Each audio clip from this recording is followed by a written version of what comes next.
So what I'm making today is a couple of wheel chocks for the new 5x10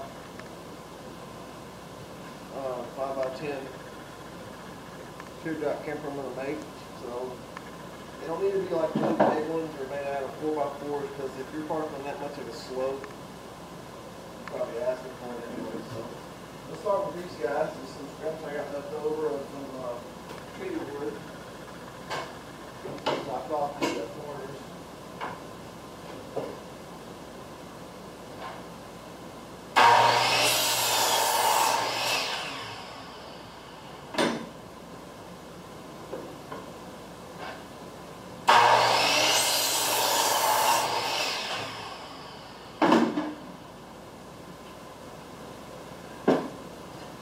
My pencil.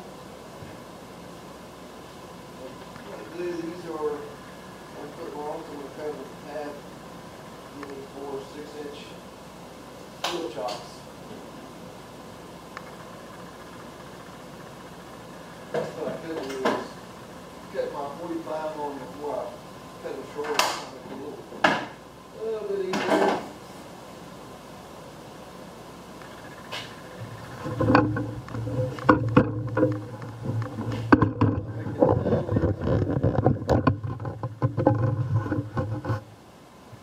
Set this at a 45.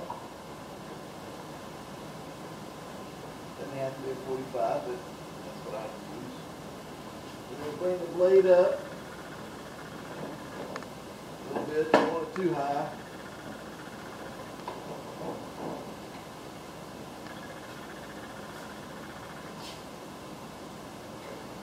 Now, what if you sneeze? You won't hurt yourself.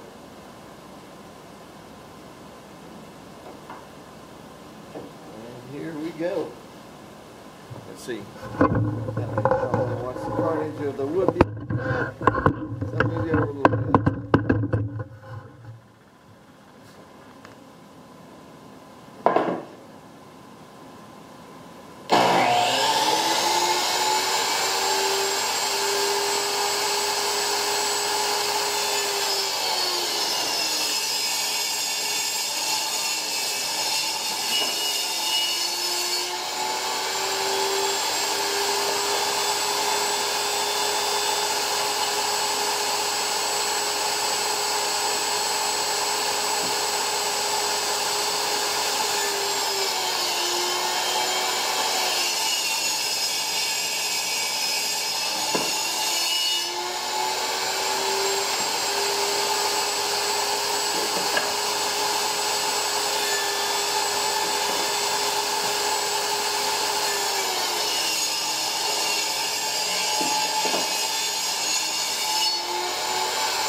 Let's put you over here with the chop saw.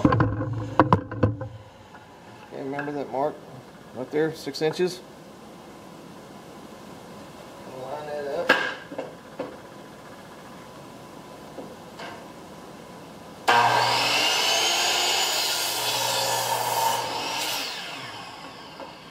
Now we got our 4 pieces. Give me that mat. Dust here. Just a minute.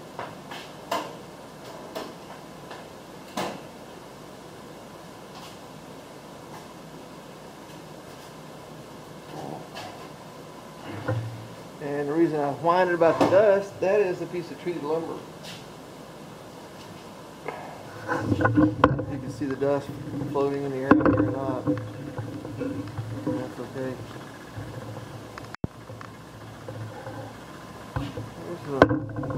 Camper, that one should be going to Louisiana pretty soon. Okay, let's continue with our wheel chocks. One thing I'm going to do is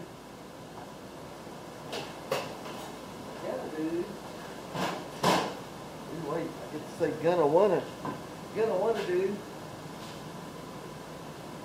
I'll put my stamp on there. Can you read that backwards? And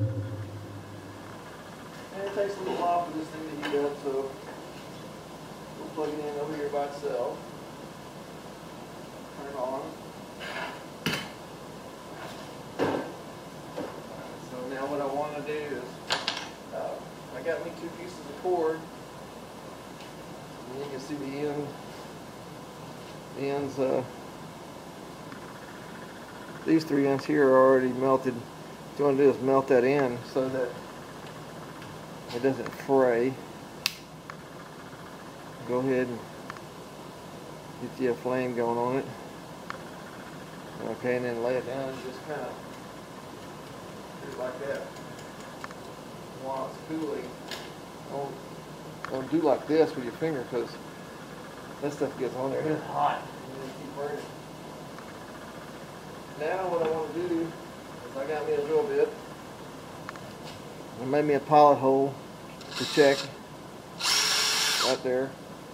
Have the right drill bit. That's the right one.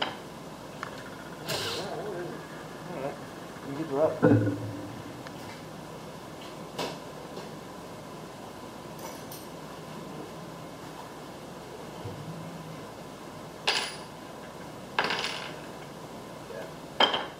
Now, I'm not really giving you dimensions or anything, because, not too much dimensions, because you can make these 6 or 7 inches long. You could actually cut that down more like this, but these are 15-inch tires, so it should be just fine. What I'm going to do is I'm going to drill me a hole in here about 2 inches deep. And it doesn't have to hold much because you're not going to, unless your kids grab it up and start playing tug of war. But I'm going to drill a hole in the end of it, about like that, inch and a half. Yeah, it's probably an inch and a half. Let's see. Look at that, inch and a half. Most adult fingers are, let me put my thing like this. Most adult fingers, each one of the joints is about 1 inch. See right there? 1 inch that wrinkle, 1 inch that wrinkle. Actually, it's a little bit, yeah, there you go. And about 3 inches here, that's my index finger. But that's how I was guessing. So, we got our bit in, and if you're really confused about how far to go in, you can put a piece of tape right here.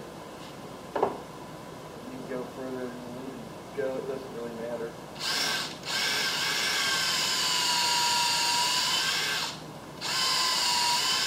That's an old bit, it's dull.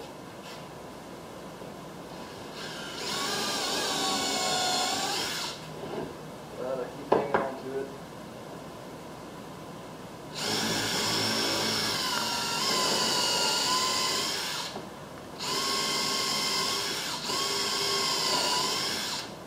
And the thing's going. Maybe the last project for this bit.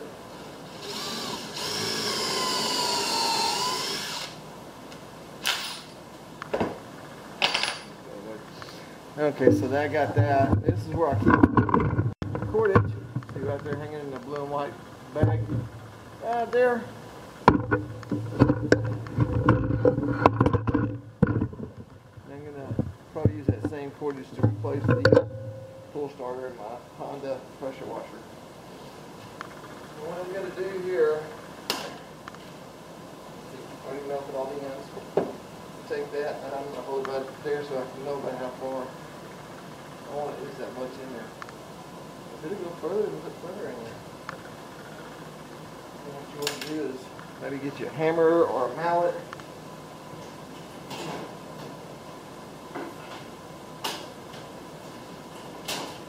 I'll grab my ball peen hammer. Just hammer this in here.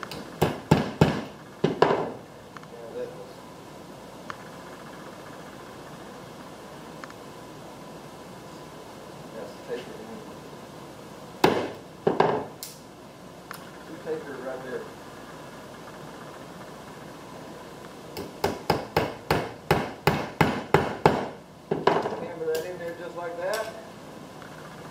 tighten that up real tight, you can just take your big finish nail, nail it right down through your chopstick.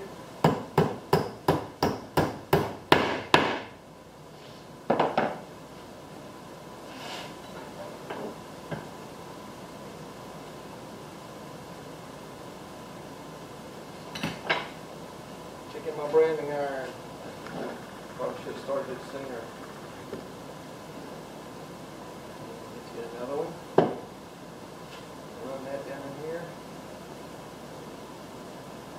Sometimes you may have to back it out a little bit and use this chopstick to run it down in there deeper.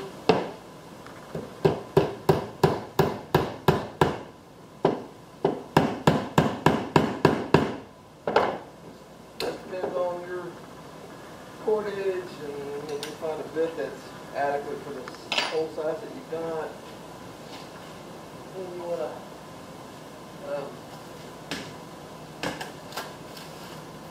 back that up. I mean, that will do it just fine.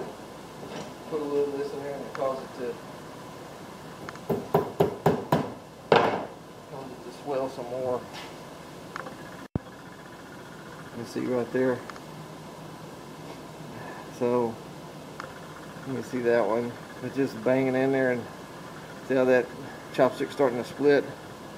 Just making it tighter, so on the days that you're really tired from camping and want to come up and grab it up like that, go, tire might be up against it or something, a little strain on it, a little tension on it, you grab it and yank the line out.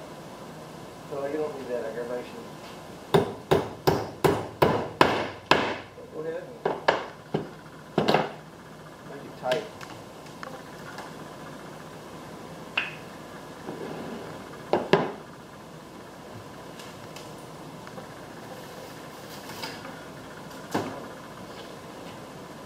Our second cordage.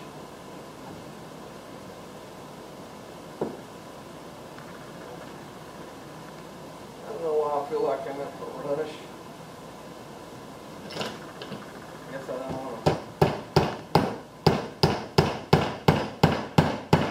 make one of those long drawn out videos where people go, damn, I could have been doing something else. So I'll try to make it quick and painless as possible. You can do it this way, or you can just go down to Harbor Freight or another tool and buy you some wheel chocks. But it's kind of cool to make your own stuff once in a while.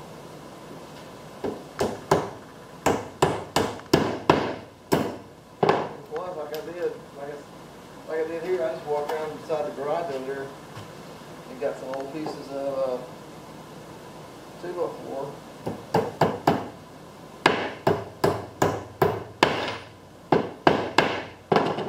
These were the leftovers of my last cradle that I used to build the Teardrop. As you can see here,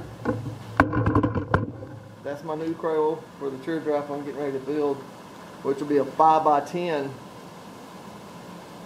It is full 8 feet long there. Of course, the camper's going to be 10 feet long, and it's just a little over 3 feet, but it'll be 5 feet wide. So it'll hang over the sides a little bit on both sides, front and back. Now I can get under for screws or running wires or whatever. And I haven't put casters on it yet, but I'm debating whether to take them off of that dolly right there, which don't have brakes, or get me some that do have brakes. Make the decision. Then I'll either put those on or the ones from the Home Depot. And then we'll start building our floor for our 5x10 bending. I think it's going to be like the modified bending way I did. And just 10 feet long. So let's go over here and check our branding out here.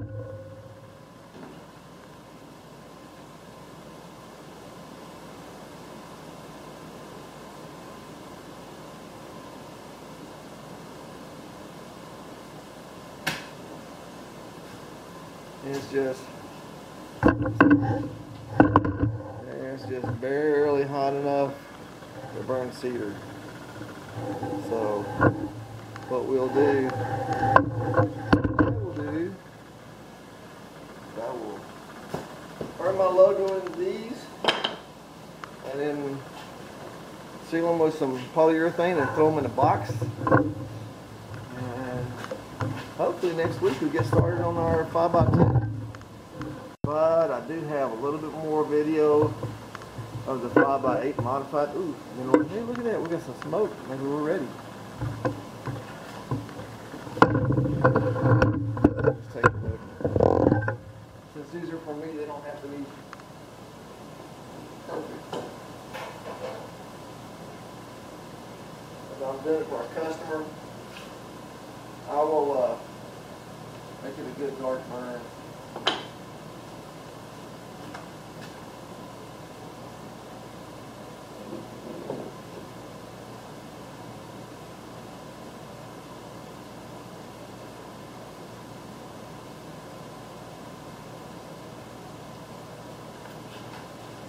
There you go. Look at that. Look at that. Swing around, cause it to jump over. Made in Texas by Mark Langford. There's dust on that lens.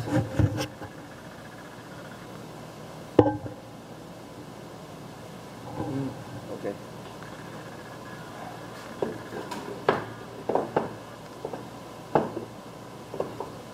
Okay, friends, thank y'all for watching. Stay tuned because I'm going to be starting a 5x10 Benroy. It's going to be a modified Benroy. And just like the one that just got back from California. So we'll talk more about that as we go. Thank you for watching.